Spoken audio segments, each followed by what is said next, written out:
Breaking news చూస్తున్నా. BJP MLA Etela Rajender కు దమ్ముంటే ఒక్క గజ్వెల్ నుంచి మాత్రమే పోటీ చేయాలని మంత్రి గంగుల కమలాకర్ సవాల్ విసిరారు. అసెంబ్లీ ఎన్నికల్లో 2 చోట్ల పోటీ చేస్తానన్న ఎమ్మెల్యే ఈటెల వ్యాఖ్యలపై కరీంనగర్ జిల్లా చింతకుంటలో మంత్రి ఘాటుగా స్పందించారు. హుజురాబాద్ లో కూడా ఈటెల బరిలోకి నిలుస్తున్నారంటే ఆయన భయపడ్డారా అని ఎద్దేవా చేశారు. బీజేపీకి తెలంగాణలో గుండు సున్నా వస్తుందని ఆ భయంతోనే ఈటెల 2 చోట్ల పోటీ చేస్తానని అంటున్నారని విమర్శించారు. మరోవైపు ఏపీ నేతలైన YS Sharmila, KA Paul, KVP Ramachandra Rao, Kiran Kumar రెడ్డిలకు తెలంగాణలో ఏం పనంటూ గంగుల ప్రశ్నించారు. వారిని అసలే నమ్మొద్దని బీజేపీ ముసుగులో వచ్చి తెలంగాణకు తిరిగి ఆంధ్రాలో కలపాలని కుట్ర పన్నుతున్నారని ఆరోపించారు.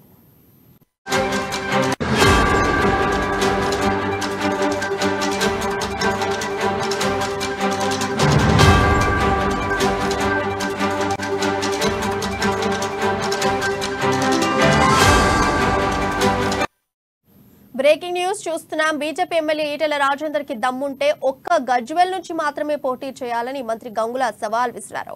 అసెంబ్లీ ఎన్నికల్లో 2 చోట్ల పోటీ చేస్తానన్న ఎమ్మెల్యే ఈటెల వ్యాఖ్యలపై కరీంనగర్ జిల్లా చింతకుంటలో మంత్రి ఘాటుగా స్పందించారు. హుజురాబాద్ లో కూడా ఈటెల బరిలోకి నిలుస్తున్నారంటే ఆయన భయపడ్డారా అని ఎద్దేవా చేశారు. బీజేపీకి తెలంగాణలో గుండు సున్నా వస్తుందని ఆ భయంతోటే ఈటెల 2 చోట్ల పోటీ చేస్తానని అంటున్నారని విమర్శించారు. మరోవైపు ఏపీ నేతలైన YS Sharmila, KA Paul, KVP Ramachandra Rao, Kiran Kumar రెడ్డిలకు తెలంగాణలో ఏం పనంటూ గంగుల ప్రశ్నించారు.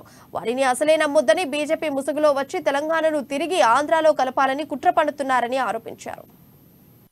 పార్టీ బీజేపీ వచ్చేది సున్నాతో ఎట్లా ముఖ్యమంత్రి అవుతారండి? వచ్చేదే సున్నా. పోయినసారి ఒక రాజాసింగ్ ఉండే అది కూడా పోయే పరిస్థితి వచ్చింది.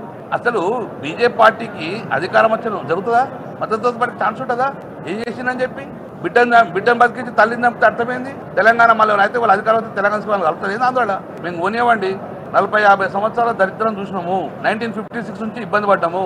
2014 నుంచి సంతోషంగా ఉన్నాము. ఈ 2014 సంతోషము లైఫ్ లాంగ్ ఉన్నారు. ఇట్లే సంతోషం మా పిల్లల భవిష్యత్తు కొనసాగాలంటే 1956 నుంచి ఎట్లా ఇబ్బంది పడ్డాము మళ్ళీ అటువంటి పరిస్థితి రావద్దు.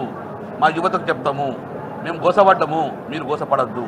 ఆ రకంగా తీసుకెళ్ళి ఢిల్లీ పాలకులు ఎవరు? Congress party, BJP party. వీళ్ళ బీఫామ్లు వాళ్ళ దగ్గర తయారవుతుంది, వాళ్ళ బీఫామ్ తయారవుతుంది. హుజురాబాద్ ఎన్నికలలో కాంగ్రెస్ పార్టీకి ఎన్ని ఓట్లు వచ్చినాయి? 3000 ఓట్లు వచ్చినాయి. అంతేనా కాంగ్రెస్ పార్టీ బలం? అంటే అప్పుడు కాంగ్రెస్ పార్టీ బీజేపీ ఒకటి కాలేదా? 100%. మునుగోడ ఏం పరిస్థితి వచ్చింది?